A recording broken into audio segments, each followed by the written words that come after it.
هەمومان بیرۆکەیەک لە مێشکمانە جا هیچ یەکێک لەو بیرۆکە و فکرانی کە هەمانە سودی نابێت هەتا نەبێت بە پرۆژەیەک نەبێت بە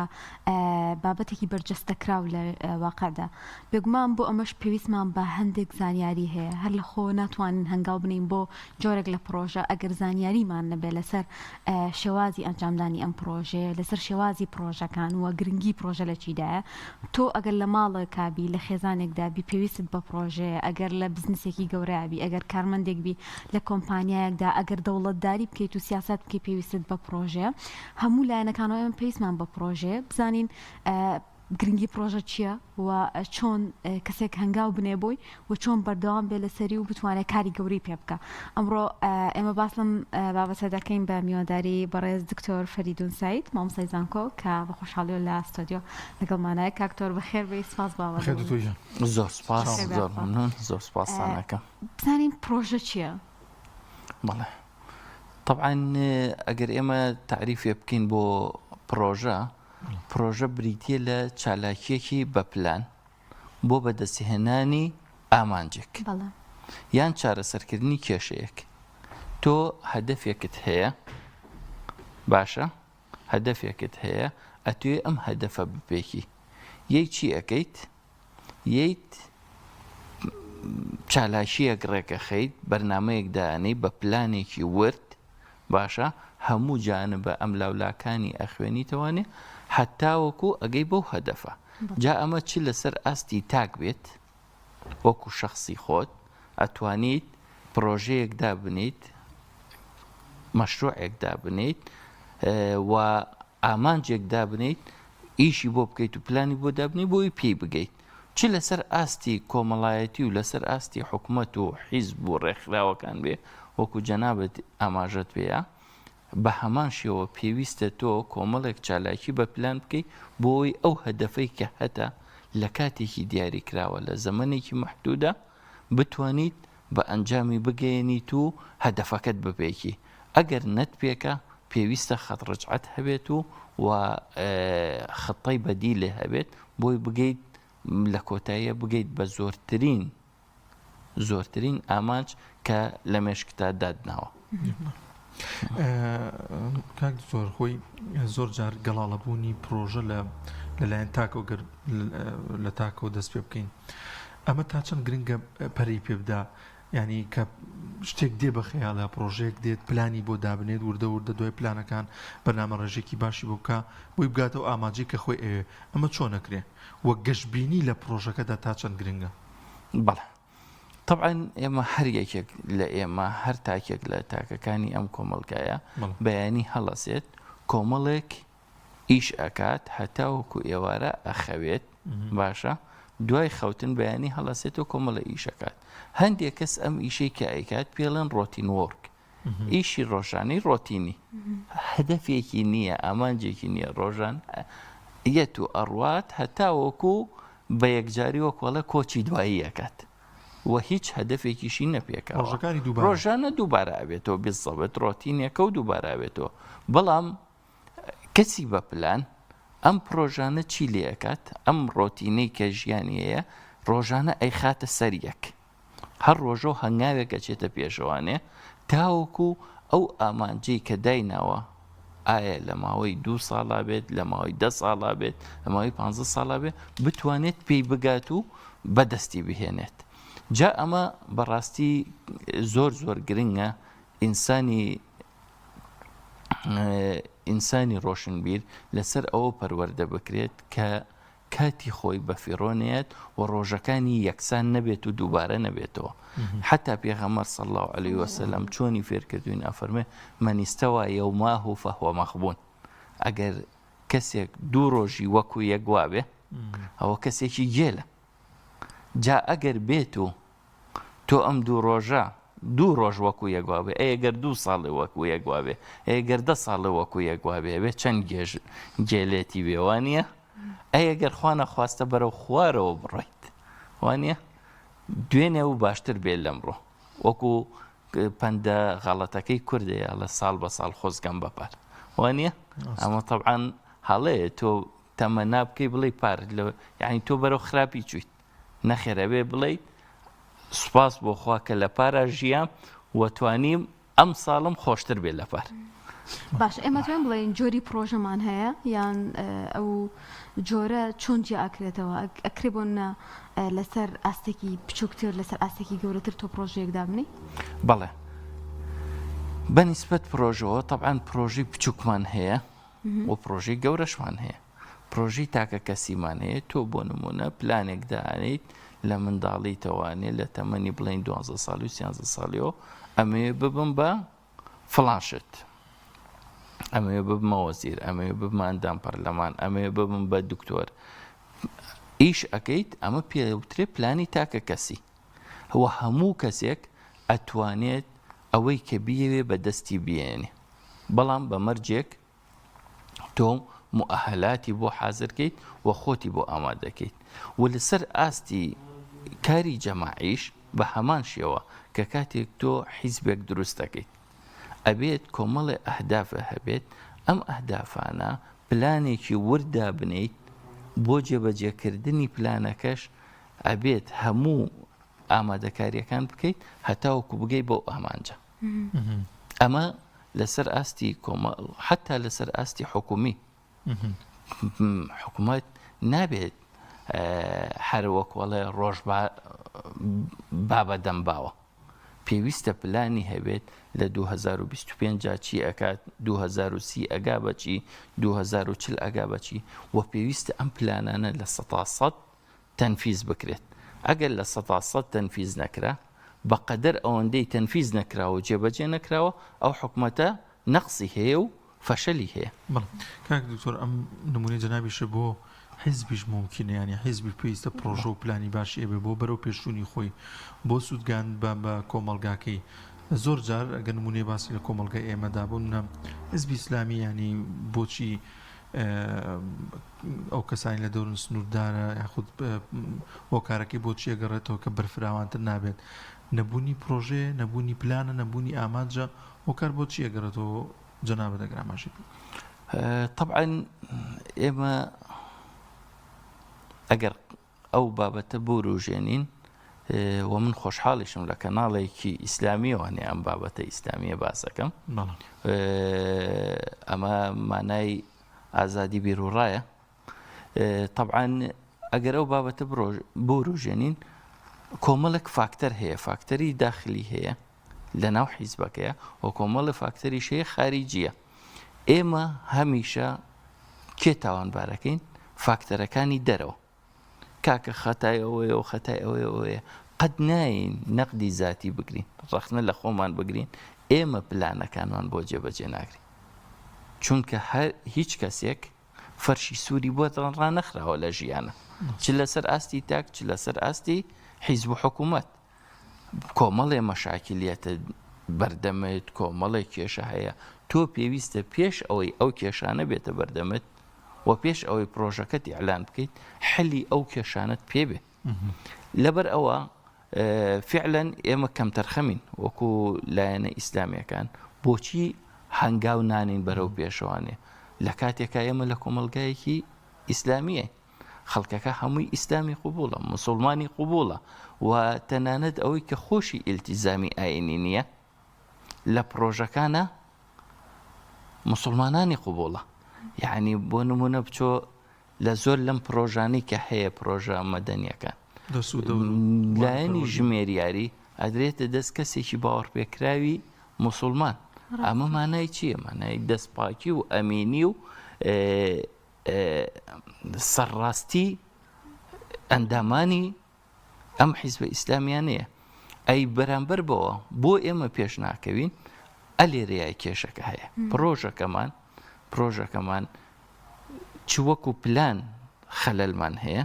پلانێکی وردماندانە ناوە، چ وەکو تەنفیس لە جێبەجێکردنە کەم تەرخەمین و نایەن جێبەجێ بکەین، بەڵکو تەسلیمی واقع بووین. ئەڵێن کاکە ئەو واقعی کە هەیە قەنەعەتمان پێیەتی. چۆن کەسێک بەیانیە ڕوات بەبێ پلانە چێ بۆ ئیش ئێوارەیەتەوە کە ئیش نییە، هەڵێ کاکە ئەمڕۆ خوا ڕزقی نییە. لە ڕاستیە خوا ڕزقت هەیە، یاسای خوایە، بەڵام بەقەدەر جوهد و ماندووبوون و هەوڵدانی تۆ خوا بۆتە نێرێ. باشە کاکتۆر یەکێک لەو بابەتانی هەیە بکۆزانی هیچ ڕێگای گوڵڕێژ نەکراوە بۆ مرۆڤ بێگومان هەوڵ و ماندووبوون و کێشە و بەربەستی ژێتە پێشەوە بۆ ئەو کەسە ئەو گیر و گرفتانە چینکێنە پێشەوە لە دانانی پرۆژێک لە جێبەجێکردنی پرۆژەیەکدا بۆ چی واکە پرۆژەکەمان تاو نەبێ نیوە ناچەڵ بێ ینی بۆ منە گەنجێک بزنسێکدانێ بیرۆکەیەکی هەیە دەسەکا بە پرۆژەکە بەڵام ڕەنگە بۆی تاو نەکرێ و قرس بێ بەلایەوە ئەمە وەکو نمونەیەک باسەکە ڕاستە زۆربەی پرۆژەکانمان ئاو هەیە بەداخەوانێ خاصەتەن من باسی کوردستانی خۆمانەکەم لەبەر ئەوەی زوو تەسلیم بە کێشە ئەبی یعنی تەحملی ڕیسک ناکەین تەحملی یعنی پرۆبلەم سۆڵڤینی پێڵەن حەلکردنی مەشاکل تۆ ئەوێت بەڕاستی پلانت هەبێ هەمیشە چارەسەر بۆ ئیشەکان بدۆزیتوانە یعنی ئەگەر سەیری ژیانی پێغەمبەرکەی صلی الله علیه وسلم کۆمەڵە شتی تایە چەکەی سەر سوورمانە یعنی من زۆر جار کە ژیانی ئەو خوێنمەوانێ طبعا ئەوە هیچ داناییەکەی ماشەڵڵا بەراورد ناکرێ بە هیچ عەقڵێک بەڵام سەیریکە مەسەلەن گەنجێک هاتووە بۆ لایەڵێ ئەی پێغەمبەرێک کە پێشەوای موسڵمانانەوە ئەو هەموو خەڵکی لەگەڵایە و پێغەمبەری خوایە گەنجێک دەڵێ ڕێگەم بەما بن زینا بکەم پێغەمبەر صلی الله علیه وسلم هەڵ ناچێ تۆڕە نابێ بەڵکو چارەسەری ئەم کێشەی بۆ ئەکات وای لێ ئەکات کە ئەسڵەن ئەو شتەی کە لە لای خراپە و لە لای بێزراوە لای ئەم گەنجە بابەتی زینا بێت کەواتە پرۆبلەم سۆڵڤین مشکلە حەلکردن زۆر یارمەتیمانەیە لە جێبەجێکردنی پرۆژەکانمانە هەمیشە ئەبێ ئەو بابەتەی ئینشاڵڵا لەبەر چاو بگرین کە ئێمە ڕوبەڕووی کێشە ئەبینەوە کەسێک کە ڕوبەڕووی کێشە نابێتەوە عەفوو کە لە ماڵەوە خەوتووە ئەکرێ هەنێ جارێ مەواز لە پرۆژە بێنین یعنی هەندێک هەیە ها بێهودە هەوڵایە لە شتێکە کە ڕەنگەم بەم شتە بووی نەبێ یان گونجاو نەبێت لەگەڵیا یعنی لە هەندێک کاتە ئەکرێمە دەستبەرداری پرۆژەیەک شتێک بین کە بزانی نەگونجاو بۆ ئێمە نابێت بەڵێ هەر کاتێک تۆ ڕێگەی داخرا و تەریق مەسدودی پێڵن کە ڕێگەیەکی داخراوت هاتە بەردەم هیچ حلێکی نەبوو بەشێک لە پرۆژە بریتە لە پلانی بی یعنی تۆ ڕێگەیەکی تر هەڵە پلانی بەدیلیش ئەبێ هەمیشە حازر بی تۆ ئەم ڕێگایم لێگری بەبێ خۆ هیلاکردن چۆن ئاو بە نەرمی ئەڕوات کە کاتێک شتێک یێتە بەردەستی ڕێگرێک ناچێ شەڕ لەگەڵ ئەو شاخەیە بکە ئەچێ ڕێگەیەکە دۆزێتەوە بە نەرمونیانی بەبێ هەڵچوون و خۆتێکدان بە نەرمونیانی لە پشتێوانێ ئەڕوات پێڵەن بایپاسی ئەو کێشەیە ئەکات پرۆژە هەمیشە کێشەی تایە هەر کاتێک کە تۆ جوڵایت چاوەڕێی کێشە بکە چاوەڕێ بکە ڕێگرێ زۆر بێت دژایەتیت زۆر بێ بەڵام پێویستت بەوەیە کە چارەسەر بدۆزیتەوە ئەگەر پرۆژەیەک بە کاملی داخرا وەزانیت بە هیچ جۆرێن پێی ناوێریت و ناتوانانی بچیتە پێشەوە پێویستە بە زووترین کات بگەڕێتە دوا و ڕێگەیەکی تر بدۆزیتەوانێ پرۆژەیەکی تر جێبەجێ بکەیت یعنی بەشێک لە مۆڵەتی سایەقی طبعا مۆڵەتی سایەقی ینی چی یعنی مۆڵەتی ڕۆشتن بەشێکی گرنگ لەوە چییە بەگدانانە واتە بگەڕێتە دواوە هیچ عیبەیەکی تیان نییە تۆ ئەم ساڵ لە پۆلی دوانزەیت و ئەو دەرەجەی کە ئامان شتە پێی بگەیت نەتێناوە زۆر ئاساییە بەگێکدانێ بگەڕێرە دوا و ساڵی ئایندە ئەو هەدەفەی کە هەتە بە جوانترین شێوە تەنفیزیکە بۆی بگەی بە ئامانجەکەت کاک دکتۆر هەر لە پرۆژەیە بمێنینەوە هەندێک پرۆژە هەیە لەوانەیە لە چوارچێوەی خێزاندا بێت گرنگی و ئەهمیێتێکی باشیانە بێ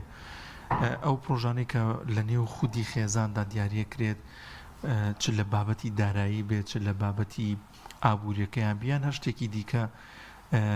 چۆن برەی پێ بدەن پلانیان هەبێ بوونە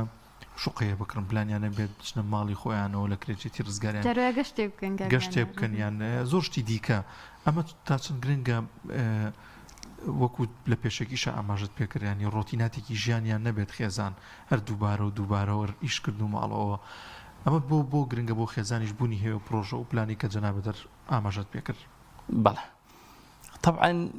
بابەتی تۆ گەشتێکەکەی یا ڕێستێک وەرەگری ئەمە پێی ناوترێت پرۆژە ئەمە پێوترێت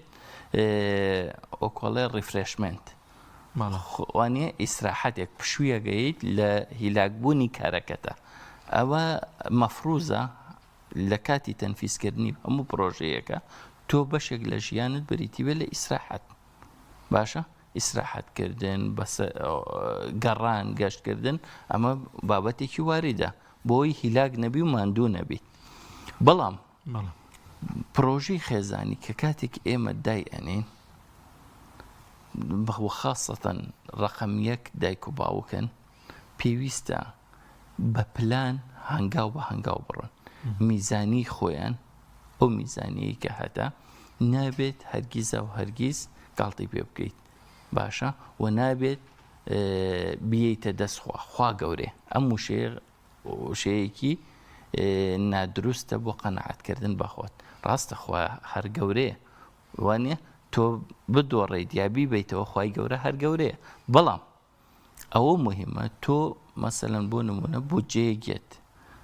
موچەیەک ئەم مانگە وەریەگریت ئەیکێ چ زەمانێکەیە موچەیەکی تربێ بۆ من بچم یەکسەر هەرچی پارەم پێ بێم بە تاقمی قەنەفە لە کاتێکە ئەم قەنەفەیە پێویست نییە باشە لەبەر ئەوە هەمیشە تۆ ئەبێت لە پلانە بژیت ئەم پلانە لە ژوورەوە دای ئەنێ دای ئەڕێژیت کاتێک تۆ یەیتە ناو واقعەوانێ پێویستە جێبەجێکەیت تەنفیزی چی بکەیت ئەو پلانەی کە خۆت داناوە نەک ئەو پلانەی کە خەڵک ئەیەوێت باشە ئەو پلانەی کە خەڵک ئەیەوێت زۆر جار لەگەڵ پلانی توێ یەکەگرێتەوە